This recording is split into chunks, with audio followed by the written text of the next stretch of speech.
Tomonews for Tuesday, February 7th.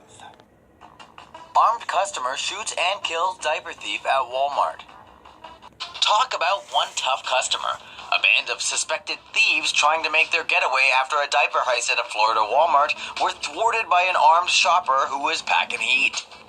The morning of February 4th, witnesses say they saw three individuals pushing shopping carts loaded with diapers and other baby items to their car in the parking lot. A Walmart employee came running out screaming, "Don't get in the car!" Suddenly, a 50-year-old customer then pulled out a gun and fired at the bandits. Wounded but not done in yet, the shoplifters hopped in the vehicle and sped off, crashing into two other cars. They inevitably left the vehicle and continued to flee on foot. The car was a stolen vehicle that had been jacked on January 13th. One of the suspects, 19-year-old Arthur Adams, was later found at a nearby gas station. Workers said he walked in and fell to the floor. Adams later died of multiple bullet wounds to the stomach and leg after being rushed to hospital. The armed customer involved in the incident is cooperating fully with the investigation.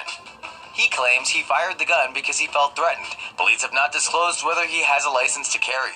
The state attorney's office will decide if he'll face any charges. Bliss was tracked down by police after she'd gone to the hospital for a gunshot wound to the leg. Look out for the other man involved in the theft. Geez, how hard up must they have been to steal diapers? What to do if a dog attacks? A 2-year-old girl was recently hospitalized for severe facial injuries after she was attacked by a pit bull-type dog in Scotland. We hope you never have to deal with this sort of situation, but in case you do, we've produced this animation based on an article in GQ. If a dog shows signs of aggression, don't look it in the eye. The dog will take this as a challenge. Never smile. The dog could interpret this as you baring your teeth. Instead, slowly back away and out of the dog's field of view. Don't run away, as this triggers the dog's chase instinct. If several dogs are attacking you, try to get somewhere high, because dogs can't climb. Or raise your hands above your head and roar loudly to scare them away. Use things like sticks or a backpack to keep the dog from getting close enough to bite. But if you do start getting bitten, focus on protecting your neck, face, chest, and groin area. If you can, wrap your forearm with clothing to get the dog to chew on that. Other tricks include falling on the dog with your weight and striking it at the base of its skull. If you must attack the dog with a knife, try to stab it under its front leg or just above its shoulder. You can also try covering the dog's head with a coat, which often subdues it. Or lift the dog's hind legs up in the air, which limits its ability to maneuver. If you have been bitten, don't forget to get yourself checked out at the hospital. FBI investigating 18-minute window after San Bernardino massacre.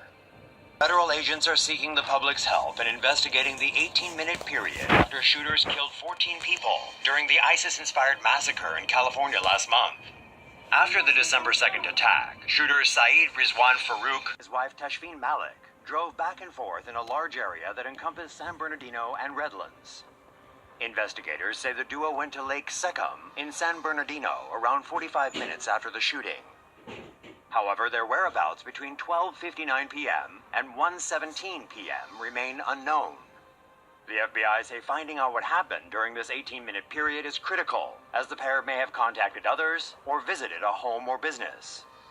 Elsewhere, it emerged they allegedly planned to explode pipe bombs and open fire at Riverside City College's cafeteria. They also reportedly plotted a rush hour shooting on the State Route 91 freeway.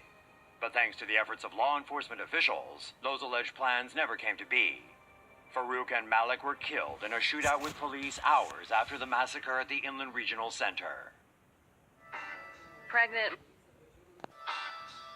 mom tries to save son by sucking out rattlesnake venom. A very pregnant North California mother put herself and her unborn baby at risk when she acted on her motherly instincts and tried to save her snake-bitten son by sucking the venom out. Jacqueline Caramaza, who's due any day now, was walking back home along Folsom Bike Trail with her son Vinny, when the 4-year-old stopped, thinking he accidentally stepped on a pile of dog poop. But the hissing noise coming from the brown pile quickly made it clear he was mistaken, as it next bit little Vinny on his foot before taking off into the grass. Karamazov quickly took off her son's shoe and spotted 2 puncture marks, suddenly realizing that little Vinny had stepped on a baby rattlesnake. As the venom made its way into the young boy's bloodstream, his leg quickly turned purple and began to swell up. Karamazov, fearing for her son's life, says she next began sucking the venom out of her son's foot, copying an old move she'd seen on a classic Western TV series, Bonanza. Luckily, the venom Karamazov tried to suck out of her son's leg didn't spread to her or her unborn son. Tomo viewer beware. Wildlife experts strongly advise against trying this at home. Instead, wash the affected area with soap and water and get medical assistance pronto. Little Vinny spent 2 days in the hospital but is now at home recovering well. Even if his mom's Wild West influence technique didn't ultimately save him, the sheer lengths to which a very pregnant Karamazov clearly demonstrates she's one very badass mama. Man flies launcher with balloons over Canada. Gets arrested. When 26-year-old Daniel Berea decided to do a publicity stunt to promote his company, he took marketing to new heights. And we do mean that literally. In a bid to generate a buzz for his waterless washing system, All Clean Natural, Berea attached helium balloons to a lawn chair and took off on Sunday. There were reportedly 110 helium balloons attached to a $20 lawn chair. He originally intended to land in the Calgary Stampede, a rodeo show. However, he was knocked off course by unanticipated weather changes. Berea explained that he saw a 747 taking off below him at one point, and that winds got stronger as he rose higher. Some of his balloons eventually started popping, and Berea says he somersaulted out of his chair and opened his parachute. As he landed, Berea sustained a minor injury to his ankle. He was later detained by police. Twitter user Dan Dalgetti tweeted that it's still better than United, while Katie2105 shared this photo, referencing the hit Pixar movie, Up. The chair and some other balloons were later picked up by Berea's team. Berea was charged with 1 count of mischief, causing danger to life. Mother of 2 shoots intruder hiding in her kid's bedroom. A Portland area mother of 2 returned to her home over the weekend to discover a stranger inside one of her children's bedrooms. The 33-year-old woman has not been identified, but she had reportedly just come home along with her 5- and 10-year-old children early Sunday morning. She discovered a 59-year-old man inside one of her kids' rooms. Armed with a handgun, the mother shot and killed the intruder sometime before 1:47 a.m.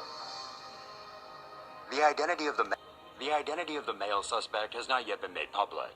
The victim's name will be released once an autopsy is performed and the man's family is notified.